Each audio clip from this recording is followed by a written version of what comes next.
18 పడిమెట్ల పైకెక్కి గుడికేగు భక్తులకు ఎదురొచ్చే బంగారు స్వామి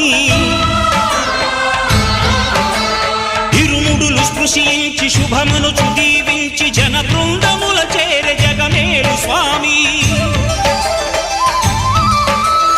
తన భక్తులనరిల్చు తప్పులకు తడబడి ఒక పక్క ఒరిగెన ఓంకారమూర్తి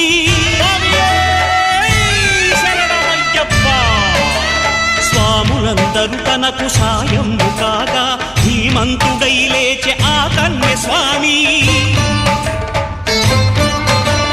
పట్టబంధము వీడి భక్తతతికై